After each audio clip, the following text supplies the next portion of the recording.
আওয়ামী লীগের ভূমিদস্যু এসে সাংবাদিক সম্মেলন করে দেখে বোঝা যায় তারা বেশ ভালোই আছে। 5 আগস্ট শুধু শুধু প্রাণ দিয়েছে 2000 শিশু কিশোর ছাত্র জনতা এবং আহত হয়েছে 30,000। প্রিয় সাংবাদিক বৃন্দ, আসসালামু আলাইকুম। সম্প্রতি ভূমিদস্যুদের সাথে যুক্ত থাকার অভিযোগে বগুড়া শাহজাহানপুরের রেসিডেন্ট জান্নাতুল নাইম ও তহসিলদার রাজিবুর রহমানের বিরুদ্ধে আমার করা সাংবাদিক সম্মেলনের জবাব দিয়েছে অভিযুক্তদের পক্ষ থেকে সুমন। এ জবাবে সে অফিসার দ্বয়কে রক্ষা করার চেষ্টা করেছে। আমার অভিযোগে যে বিষয়গুলো উল্লেখ করা ছিল না সেসব উল্লেখ করে প্যান্ডারের বাক্স খুলে দিয়েছে। অভিযুক্তরা যে পরস্পর যুক্ত এর আর অধিক কোনো প্রমাণের প্রয়োজন হয় না। অভিযুক্তরা ছাত্র জীবনে ছাত্রলীগ করত কিনা গোয়েন্দা রিপোর্ট চেক করে দেখার জন্য কর্তৃপক্ষকে অনুরোধ করছে। অভিযুক্ত সকলের সম্পদের হিসাব নেওয়ার জন্য দাবি জানাই। আমি সকলের দৃষ্টি আকর্ষণে আমার পূর্বের সাংবাদিক সম্মেলনের কপি, পুলিশে দেওয়া অভিযোগের কপি, পত্রিকায় প্রকাশিত খবরের কাটিং দিলাম। ছবিতে বৈষম্য বিরোধী ছাত্রদের উপর হামলাকারী যুবলীগ সভাপতি পলাতক শুভাশিস পোদ্দার লিটন তথাকথিত উপজেলা নির্বাচনে জিতে সেলিমকে মিষ্টিমুখ করাচ্ছে এবং দুদকে মামলায় চার্জশিট হওয়া আসামি আওয়ামী লীগ যুগ্ম সাধারণ সম্পাদক মঞ্জুরুল আলম মোহন। এই মোহনের ম্যানেজার হিসাবে পরিচিত অতীতে অস্ত্র সহ গ্রেফতার হওয়া সেলিমের দক্ষিণ হস্তলীগের নেতা সুমন আজকের আলোচ্য ব্যক্তি। এই অর্গানাইজড ক্রিমিনাল ভূমিদস্যুদের বিরুদ্ধে ব্যবস্থা নেওয়ার জন্য সংশ্লিষ্ট কর্তৃপক্ষকে আহ্বান জানাই। ভূমিদস্যুর সাংবাদিক সম্মেলনে যে সকল বিষয়ের জবাব দেওয়া দরকার মনে করছি তা হলো: 1 নাম্বার, যে সকল দলিলের ধারাবাহিকতা দেখিয়েছে সেগুলো 51-94 বন্টন মামলায় নিষ্পত্তিকৃত, সেখান থেকে চেইন অফ উইনারশিপ প্রমাণ হয় না। যে সকল খারিজের বিষয়ে উল্লেখ করেছে সেগুলো বাতিলের জন্য এসিল্যান্ডে আবেদন করা হয়েছে, সেই সকল মামলার নাম্বার দিচ্ছে না এসিল্যান্ড। 85 নং ডিপি খতিয়ান উল্লেখ করেছেন তা আমাদের নামে আছে। 2 নাম্বার, এসিল্যান্ড জান্নাতুল নাইম ও তহসিলদার রাজিবুর রহমানের যোগ সাজসে 51-94 মামলায় সাহাম না পেয়েও জালিয়াতির মাধ্যমে এবং তথ্য গোপন করে জমি খারিজ করে সুমন। এই ষড়যন্ত্রে অফিসারদের সংযুক্তি থাকায় তারা 51-94 মামলার রায়কে আমলে না নিয়ে আদালত অবমাননা করেছে। অবৈধ খারিজ বাতিল আবেদন ঝুলিয়ে রাখে এবং মিথ্যা কারণ দেখিয়ে খারিজ আবেদন নামঞ্জুর করে এই অফিসারেরা। 51-94 মামলার রায়কে পাশ কাটানোর চেষ্টা করেছে, ভূমিদস্যুদের সহায়তা করেছে। এ বিষয়ে কর্তৃপক্ষ ব্যবস্থা নিতে ব্যর্থ হলে উচ্চ আদালতে আদালত অবমাননার মামলা করার বিষয়টা সক্রিয় বিবেচনাধীন। বন্টন মামলার রায়কে না মেনে খারিজ করে দেওয়া বিষয়ে অভিযুক্ত অফিসার মহোদয়কে 3টি প্রশ্ন করার জন্য সাংবাদিকদেরকে এবং সকল কর্তৃপক্ষকে অনুরোধ করছি। তা হলো: ক নাম্বার, 51-94 মামলা সম্পর্কে তারা অবগত কিনা। খ নাম্বার, এ মামলায় সুমন, মাসুদ রানা বা তারা যাদের সূত্রে মালিক তারা সাহায্য পেয়েছে কিনা। গ নাম্বার, ঊর্ধ্বতন আদালতের রায় বাস্তবায়নে তারা অবৈধ খারিজ বাতিল করে সঠিক খারিজ করতে বাধ্য কিনা। 3, আসামি সুমনের দাবির মতো 51-94 মামলার সাহায্যপ্রাপ্ত জমিতে কখনো বিহারি ক্যাম্প ছিল না। 51-94 মামলার রায় প্রাপ্ত 16 শতক সাহামের 4.25 শতকে বিহারিরা বাস করতে পারবে কিনা সে মর্মে একটি মামলা সুপ্রিম কোর্টে বিচারাধীন রয়েছে। প্রশ্ন হচ্ছে কোন আদালতের বা কর্তৃপক্ষের রায়ের বলে কতটুকু জমিতে বিহারিরা বাস করার অনুমতি প্রাপ্ত সেটা প্রমাণ করার দায় অবৈধ দখলদার বিহারিদের বা তাদের সহযোগীদের। 4, মামলা বিচারাধীন থাকা অবস্থায় আদালত অবমাননা করে আসামিরা জমির মালিকের বাসভবন ব্যতীত প্রায় পুরো জমি জবরদখল করে পুনরায় আদালতের রায়কে অবমাননা করেছে। এই মর্মে মামলা হয়েছে। 5 তারিখ বলতে কোন 5 তারিখ তা ভূমিদস্যু বুঝতে পারছে না। এটা একমাত্র ফ্যাসিবাদীর সহায়কদের প্রশ্ন হতে পারে। দেশের সকল 5 তারিখ বলতে হাসিনার পালিয়ে যাওয়ার ঐতিহাসিক 5ই আগস্ট 2024 বোঝে। শীর্ষ ভূমিদস্যু দক্ষিণ হস্ত ফ্যাসিবাদের ফুট সোলজারের সেটা না বোঝারই কথা।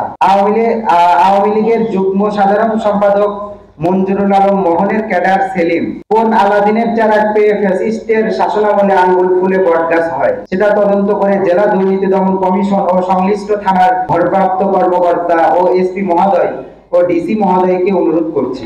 ছাত্র জনতার উপর হামলা ও গুলিবর্ষণের অভিযোগ করা 2633/24 নামের মামলায় 5 নং আসামি এ সেলিম বৈষম্য বিরোধী আন্দোলনকারীদের উপর হামলার অভিযোগ মামলা খাওয়া লোক বিশিষ্ট হতে পারে কি?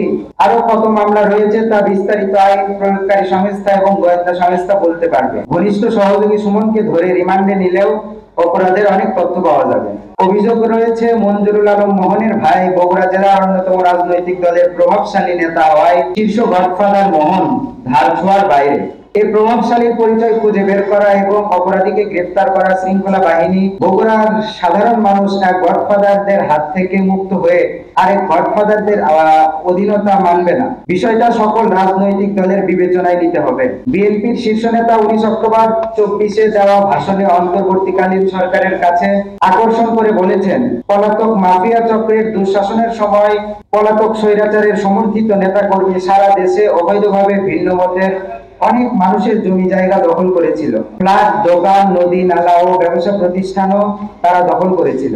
বর্তমান পরিবর্তিত পরিস্থিতিতে জবরদখলকারীদের কাছ থেকে অনেকেই তাদের বেদখল হয়ে যাওয়া জায়গা, জমি, সম্পত্তি পুনরুদ্ধারের জন্য উদ্গ্রীব হয়ে উঠেছেন। এ নিয়ে কোথাও কোথাও অপ্রতিকার ঘটনাও ঘটেছে। সুতরাং সেগুলো পুনরুদ্ধারে অন্তর্বর্তী সরকারের উদ্যোগে একটি কার্যকরী সেলিম, সুভাষিস পোদ্দার, লিটন সহ অন্যান্যকে নিরাপদে পালিয়ে যেতে দিল। সে প্রশ্ন সকলের কাছে। কারা এদের নিরাপদে রেখেছে? তাদের বিরুদ্ধে ব্যবস্থা নিতে বিএনপি হাইকমান্ডকে ও সরকারের কাছে আবেদন জানাই। রাজনৈতিক এবং জনদাবি বিবেচনায় বর্তমান সরকার সচেষ্ট হলেও ফ্যাসিবাদের সাথে সংশ্লিষ্ট যারা তারা সরকারের গোপন বিরোধিতা করে। একদিকে কৌশলে জনরোষের সৃষ্টির পায়তারা করছে, আরেকদিকে সরকারকে ব্যর্থ করে দেওয়ার চেষ্টা করছে। অপরাধীদের দ্রুত বিচারের আওতায় এনে সরকারকে ব্যর্থ করার এ চক্রান্ত রুখে দেবার দাবি করছি। এই ফ্যাসিবাদের সহায়ক শক্তি বিভিন্ন জায়গা থেকে সম্পূর্ণভাবে বৈষম্য বজায় রেখেছে। এরই সূত্র ধরে 5 তারিখে তার পূর্বাপর কিছু ক্রিমিনাল অ্যাক্টিভিটির বিবরণ দিয়ে পুলিশে অভিযোগ দেওয়া হলে সেটা নিয়ে পুলিশের নীরবতায় এই হিংস্র অপরাধীরা সক্রিয় হয়ে উঠেছে। এসপি সাহেবকে ভূমিদস্যুদের বিরুদ্ধে কঠোর হবার আহ্বান জানান। আরো উল্লেখ্য, আমি ব্যারিস্টার আক্তার মাহমুদ দেশে থাকাকালীন 28 থেকে 30 তারিখ পর্যন্ত আদালতকে বৃদ্ধাঙ্গুলি দেখিয়ে জোর করে ওয়াল নির্মাণ করে সুমন মাসুদ গ্যাং।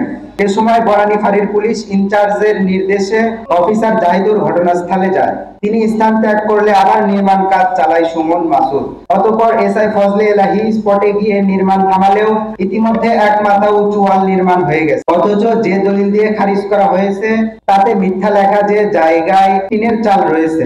বস্তুত আমার ফাঁকা জমিতে ভূমিদস্যুরা দখল কাজ চালায়।